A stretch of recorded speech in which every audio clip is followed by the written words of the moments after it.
Hola alumnos, en este video vamos a continuar con el apunte de tipología textual, ¿lo recuerdan? En el video pasado nos centramos en el texto descriptivo, ahora vamos a pasar al texto narrativo. Bueno, entonces, la descripción de la función del texto narrativo sería que consiste en relatar un suceso o serie de sucesos. La palabra clave es un relato, porque para que pueda haber un relato necesariamente tiene que haber una temporalidad. Por lo tanto, es un tipo de texto con carácter temporal.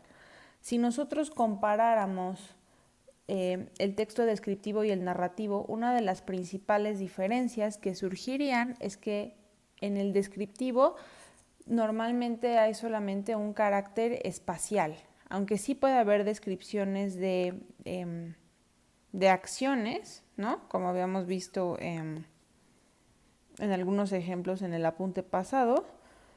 El texto descriptivo se centra en señalar una serie de características, sobre todo espaciales. Piensen en el ejemplo que vimos de la descripción de la señora Arun, ¿no?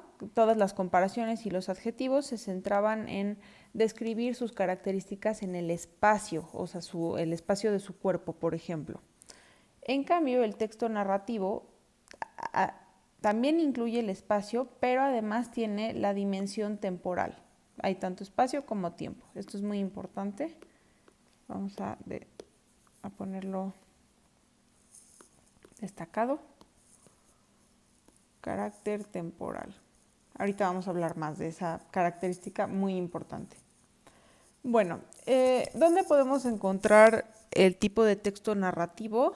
Muchas veces hay la idea de que vamos a encontrarlo obviamente en narrativa literaria principalmente, cuentos, novelas, historietas, etc.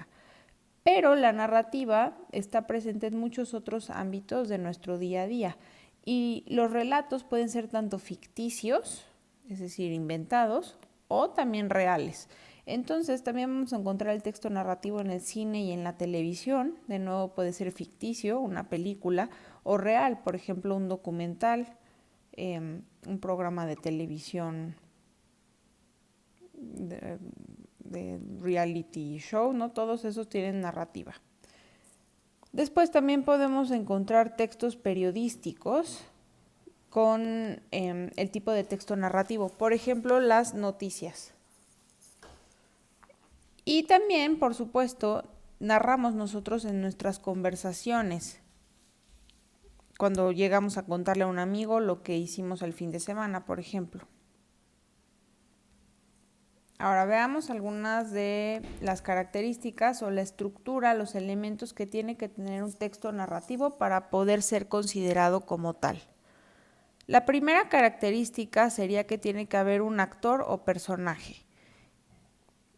Este actor o personaje normalmente va a ser humano, pero también puede ser antropomorfo, es decir, que tenga características de un ser humano. Pensemos en la película de Wall-E, ¿no? El protagonista Wall-E pues no es un ser humano, pero tiene características humanas, sentimientos, una fuerza de voluntad, etc. Ahora, los personajes no tienen que ser solamente una persona. Puede ser individual, pero también puede ser colectivo. Por ejemplo, las aventuras de un grupo de personas. Y también el actor o personaje puede ser activo, es decir, que hace cosas, ¿no? Que él o ella es quien lleva a cabo las acciones, o pasivos, personajes a los que les suceden cosas por accidente, por ejemplo. Ahora, lo más importante de este aspecto es que el actor o personaje siempre va a estar sujeto a una transformación a lo largo del tiempo. Si no hay una transformación en este personaje, no tiene que ser una transformación física o una transformación evidente, pero el personaje tiene que pasar de un punto a un punto B. Puede ser una transformación física, también puede ser una transformación interna, puede ser algo mínimo, que le haya pasado algo pequeño, ¿no? Pero tiene que haber esta transformación. Ahora, otra característica importante es el proceso, que justo viene de la mano de esta idea de la transformación, porque toda narración incluye una sucesión mínima de acontecimientos, es decir, algo tiene que haber pasado, tiene que haber al menos una acción, Y además, y esto es lo más importante, estos acontecimientos están orientados, vamos a subrayar aquí acontecimientos y luego orientados hacia una complicación y un final. ¿Esto qué quiere decir? Que cuando nosotros narramos al estar narrando, nosotros siempre estructuramos nuestra narración pensando en la manera en la que va a acabar esa historia. Contamos algo para llegar a algo, a un punto. Tenemos que relatar algo. Narrar no es simplemente hacer una serie de acciones. Por ejemplo, me levanté, me lavé los dientes, bajé las escaleras, desayuné, tomé agua, ¿no? Eso no es una narración. Una narración sí son una serie de acontecimientos como los que acabo de decir, pero estos acontecimientos tienen que estar unidos porque están dirigidos hacia llegar a un final. Cuando alguien nos está contando algo, ¿no? Supongamos que un amigo nos está contando una historia muy larga, ¿no? Es claro que va a llegar a algo, o al menos eso estamos esperando nosotros. ¿No les ha pasado que les cuentan una historia que en realidad no era una historia, que solamente fue algo que pasó, pero no tuvo realmente un final? Y entonces preguntamos, ¿y luego qué fue lo que pasó? Ese ¿qué fue lo que pasó? Es lo que estamos buscando completar en una narración. Entonces, todo está orientado hacia un final y una complicación. Ahorita hablaremos de estos dos elementos, pero algo tiene que pasar. No puede ser simplemente una enumeración de acciones. Eso no es una narración. Para que haya una narración tiene que estar orientado, es decir, dirigido hacia un final.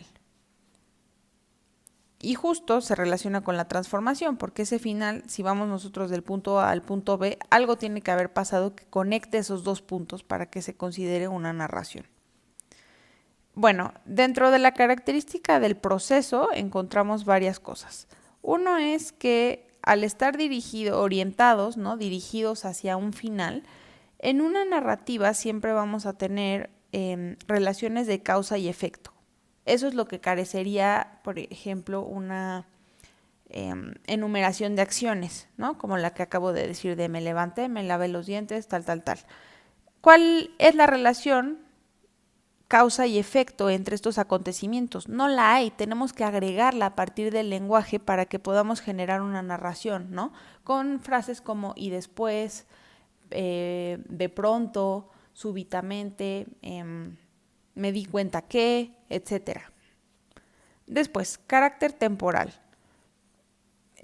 Como ya lo había mencionado, esta es posiblemente una de las características más importantes de la narrativa, es decir, tiene que haber un paso del tiempo, tiene que ser percibible un antes y un después. Ahora, este carácter temporal no quiere decir que una narración tenga que estar ordenada cronológicamente. Nosotros ya habíamos visto que una narración puede empezar con in medias res, ¿no? En el ejemplo de la Odisea, empezar por la mitad de la historia y después, a partir de una analepsis o de prolepsis, nos enteramos de lo que pasó antes y lo que pasó después en la historia. Entonces, eso es importante. Hay un carácter temporal, pero no necesariamente tiene que estar ordenado cronológicamente. Ahora, hablando sobre la complicación o problematización, en una narración idealmente tiene que haber un nudo o un conflicto. ¿Recuerdan toda la teoría que vimos del viaje del héroe? Bueno, pues aquí están algunos de esos elementos que habíamos visto. El héroe sería nuestro actor o personaje que tiene un proceso, hay una transformación, ¿no?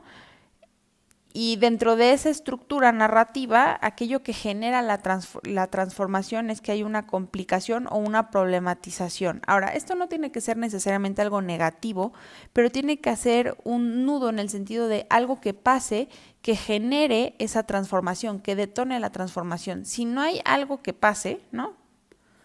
Supongamos una narración es una línea recta, así. Algo tiene que pasar, un obstáculo, para que esta línea tenga que cambiar su curso y rodear, ¿no? Algo tiene que pasar. Entonces a eso se refiere a que una historia tiene un proceso orientado hacia una complicación. Y el final sería la resolución. Tiene que tener un final, una narración. Puede ser un final abierto o puede ser un final completamente cerrado en el que todos los cabos queden amarrados, ¿no? Entonces, básicamente esta sería la estructura muy básica de un texto narrativo. Hay un antes, un planteamiento, una situación inicial, después hay un proceso en el que en algún momento se va a presentar un nudo o un conflicto para llegar a una resolución. Y claramente tiene que haber un antes y un después para que podamos identificar esta idea tan importante de la transformación.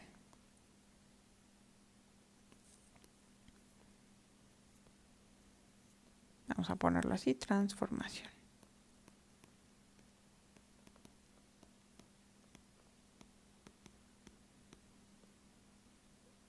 Ok, bueno, si quieren pueden pausar aquí para copiar esta parte.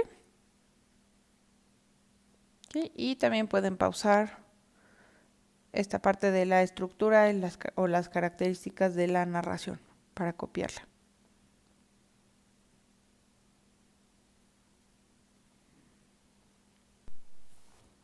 Bueno, ahora vamos a ver algunos ejemplos de distintas formas narrativas para tratar de identificar estos ejemplos, estas componentes esenciales.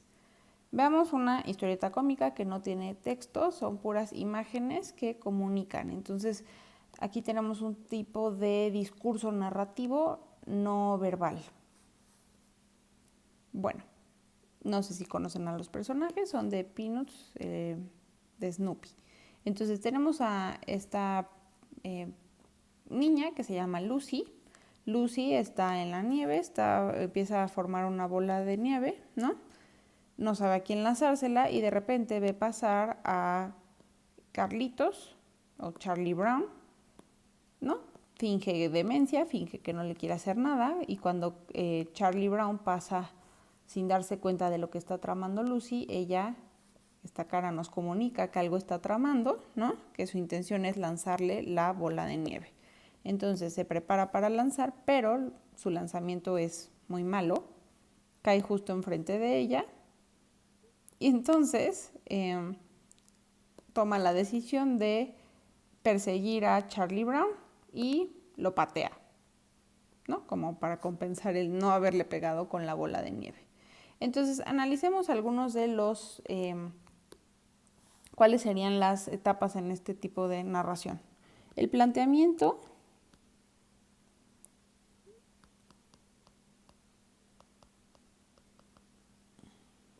¿no? Vamos a poner que el número 1 es el planteamiento.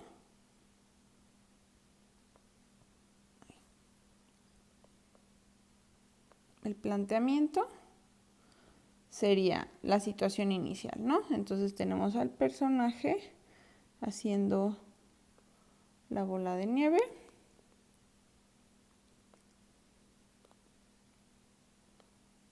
¿No? Todo esto es la misma acción. El planteamiento, el personaje de Lucy está haciendo una bola de nieve, ¿no? Después ya hay la primera transformación y a partir de ahí comienza este proceso, el desarrollo. El desarrollo o proceso.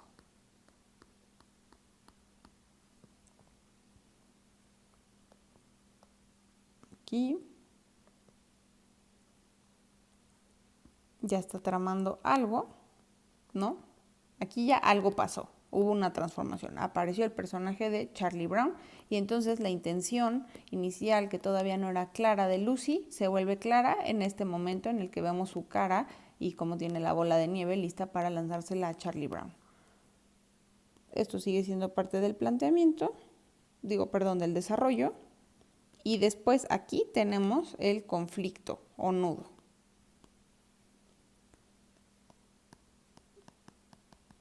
Que sería que su lanzamiento fue un fracaso, ¿no?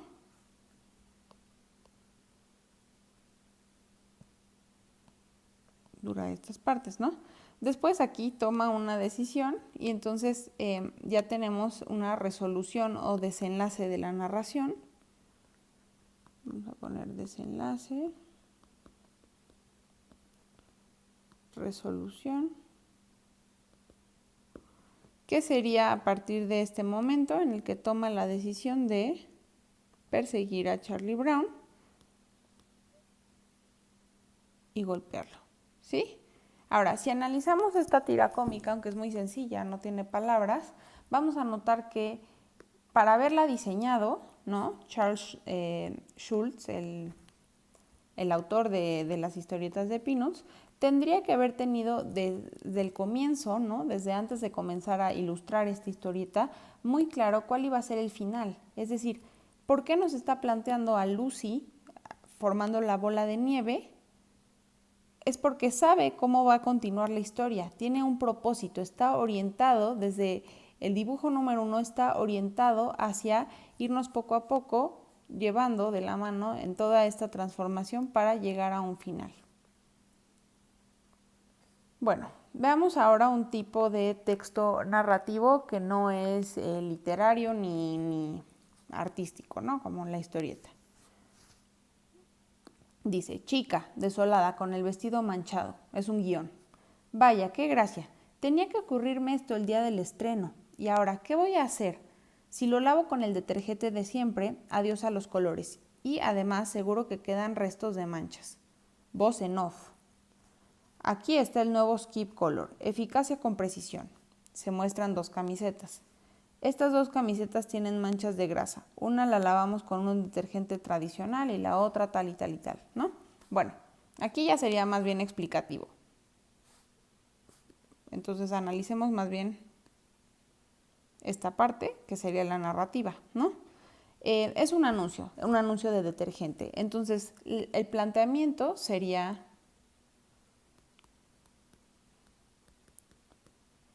Bueno, aquí de hecho el planteamiento y el conflicto se muestran simultáneamente. O sea, parte del conflicto que es que tiene un vestido manchado, ¿no? ¿Quién? Pues la mujer. Y la mujer se encuentra entonces en un problema. Y entonces, justo aquí se plantea el dilema, ¿no? ¿Qué voy a hacer? Porque si lo lavo con detergente se le va a borrar el color y además seguro se le va a quedar manchas, ¿no? Y la voz en off nos presenta la solución. Aquí está el nuevo Skip Color, eficacia con precisión, ¿no? Y entonces ya nos muestran cómo el vestido queda limpio gracias a ese detergente, ¿no? Entonces la resolución sería uso del detergente.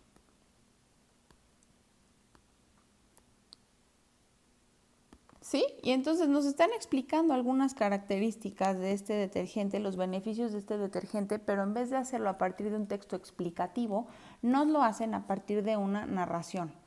Este es un ejemplo bueno de cómo la narrativa no tiene que ser necesariamente compleja o con muchos giros. Podemos encontrar tipos de textos narrativos incluso en anuncios publicitarios. Breves, ¿no? Es muy pequeño y entonces tenemos ahí, aún así, varios elementos de la narración. Lo más importante es que hay una transformación, un antes, el vestido manchado, y un después, la solución del problema del vestido manchado. Ahora veamos un ejemplo literario muy interesante. Cuando despertó, el dinosaurio todavía estaba allí. Bueno, este es un microrrelato, el autor es Augusto Monterroso, no sé si alguno de ustedes ya lo conocía, es muy famoso.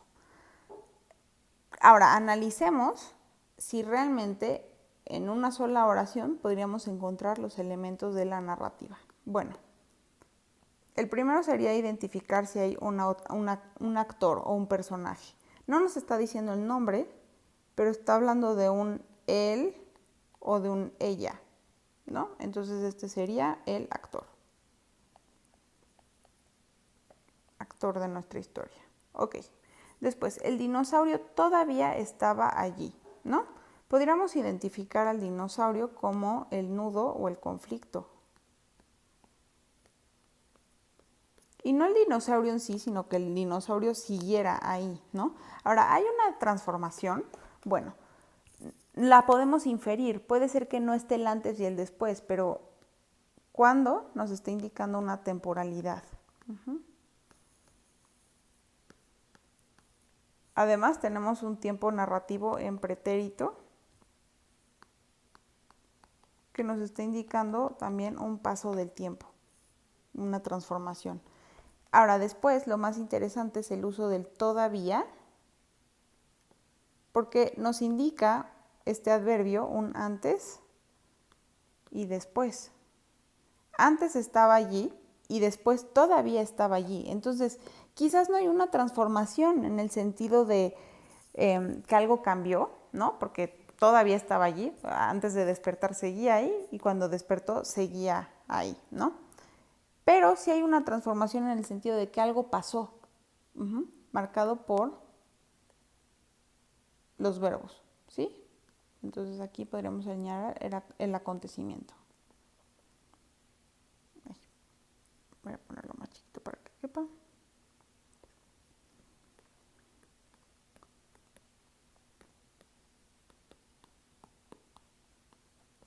Bueno, estos no los tienen que pegar ustedes, estos dos, pero el microrrelato sí les pido que lo copien en su cuaderno e identifiquen igual las partes, ¿no? Después discutiremos qué opinan ustedes, si creen que este tipo de microrrelatos se pueden considerar o no textos narrativos y dónde podrían ubicar sus características.